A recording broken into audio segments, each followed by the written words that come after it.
What's up, everyone? So, the workout came out. So, 3 wall walks, 12 dumbbell snatches, 15 box jump overs. Let's go over movement standards, right? They don't have them in here. So, we'll go with workout description. And let's see what we need to pay attention to. Prior to the start, mark the 2 lines on the floor. For the wall walks, mark your 3rd line at the 9 foot from the wall. So we're probably gonna have to go to a certain spot to do the dumbbell snatches. This workout begins with the athlete standing behind the 55/60 inch line and facing the wall. After the 3-2-1, the athletes will step over the line, turn around, and perform 3 wall walks followed by 12 dumbbell snatches, alternating your arms at each position. Once the dumbbell snatches are complete, athletes will then perform 15 box jump overs. Upon completion of the box jump overs, the athletes will return to the wall walks for the next round. The athlete scores will be the total number of repetitions completed before the 15-minute time cap. There is no tiebreaker for this workout. Tape the marks on the floor, dumbbells for appropriate weights, box appropriate height, must be a 15 by 15 inch box. So adjustable dumbbells, the largest plate allowed, the standard is 10 pounds. Official weight, video submission. So this is that setup, right? So you have to have this tape line, the 60 or 50 tape line, and then 10 inches from the wall. Mark the tape line to designate the start/finish line. Measure from the wall to the edge of the tape that is closest to the wall. For women, the distance from the wall to the tape is 55 inches. For men, the distance is 60 inches. The first line will be the start and finish line of each repetition. Tape the second line that leaves 10 inches of space between the tape's far edge of the wall. Both hands must remain on the tape until both feet are on the wall. Each rep begins and ends with the athlete laying down with their chest, feet, and thighs touching the ground. At the start of each rep, both hands must touch the first tape. Finger touching is okay. At the top of the movement, both hands must touch the tape for the 10-inch mark. Before the athlete can descend, any part of the hand may touch that tape line. On the descent, the feet must remain on the wall until both hands are touching the first line. The rep is credited when the athlete returns to the starting position, both hands touching the tape, touching the first line, and their chest, thighs, and feet touching the ground. Any part of the hand may contact with the tape. If you're going to scale, mark a tape line that measures 55 inches from the wall to the edge of the tape that is closest to the wall. The line must be 2 inches wide. This movement standard. So dumbbell. The dumbbell starts on the ground with both heads of the dumbbell on the ground. The athlete must lift the dumbbell overhead in one motion. Clean and jerks are not allowed. Touch and go is permitted. Bouncing the dumbbell is not allowed. The athlete must alternate arms after each repetition and may not alternate until a successful rep is achieved. The non-lifting hand or arm may not make contact with the other leg or any part of the body during the repetition. The rep is credited when the arms, hips, and knees are fully extended and the dumbbell is clearly over the middle of the athlete's body when viewed from profile. The athlete may choose to do a split snatch. However, both feet must return to the line until the athlete's body under the athlete's body while the dumbbell is locked out overhead. For the repetition to count, athletes may not receive assistance moving or setting the dumbbell. The athlete starts with both feet on the ground and one side of the box. Do not angle the box or jump or step up on the corner. A lateral jump over the box with feet starting parallel to the box is permitted. So you can jump lateral, but you must start parallel to the box. Okay. A 2 feet takeoff is always required and only the athlete's feet may touch the box. After landing on the box, the athlete must step off on the other side.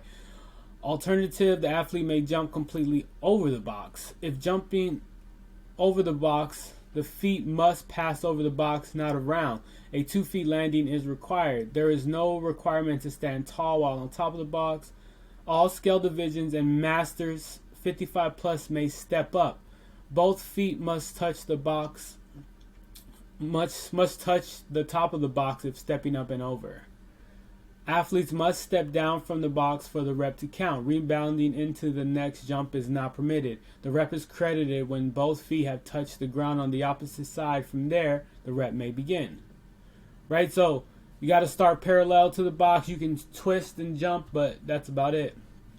So let's see. 20-pound dumbbell, 20-inch box for 55. 35 dumbbell, 24-inch box for 55. That's all. Cool. I think this is going to be a very interesting workout. It's long, right? So my goal here would be to start a little bit slower than you think, right? So if you do the math, have a minute 30, right? So a minute 30 times 2 is 3 minutes. So that would be 10 rounds, I think, right? Is that right? 10 rounds, right? Would be a minute 30 pace. So if you're going to get more than 10 rounds, your pace needs to be at a minute 30. Or a minute 10, however you want to do that, right? But you got to really think about where you are at and what your skill level is at. But give yourself that time, right? And then you can kind of pick it up towards the end. But I definitely would start slower. If wall walks are your limiter, what I would do is, walk up to the wall, walk back down, catch your breath, walk up to the wall. What happens is athletes walk up on the wall, they walk down on the wall, they walk up on the wall, and then when they slam, right, they're knocking the air out. They're not even giving themselves a chance to breathe again, and then they're back on the wall, back down on the wall, back up on the wall, back down on the wall, right? So pace that wall walk. The dumbbell snatches, for most people, that should be unbroken, right? But as you go overhead, catch your breath, right? Breathe. So breathe in on the way down.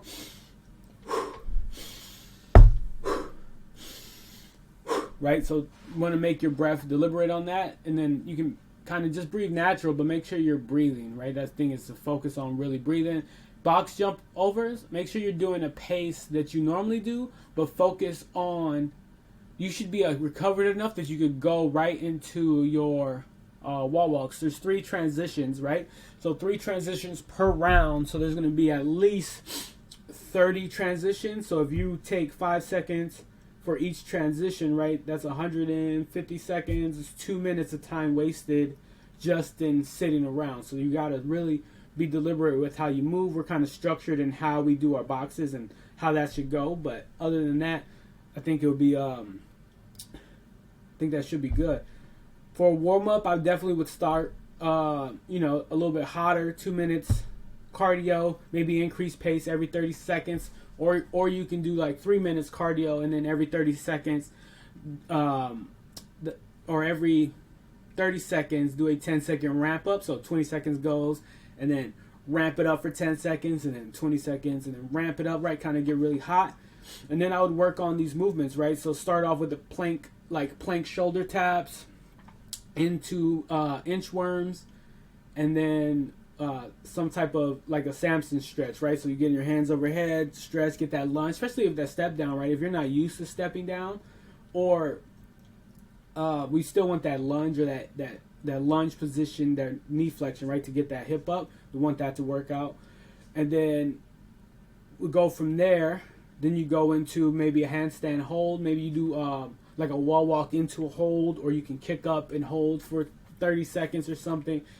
And then I would do some banded good mornings, right? Do some banded good mornings, and then do some jumping lunges, right? Just really get that movement going, that bounding, and then do about 2 rounds of that. And then I would go into actually practicing the movement. Start off with 1 wall walk into half of the dumbbell snatches, half of the box jump overs. Do that for 2 rounds. Give yourself a little bit of rest, and then go into I would actually do 3 wall walks, see what that feels like. And then you can do 6 dumbbell snatches, 6 box jump overs. And that'll kind of be all your warm up for there. And that's the case. This is my first thoughts on it. I haven't done it. I'll probably do it tomorrow. If you have any questions, let me know. And I'll talk to you soon. Peace.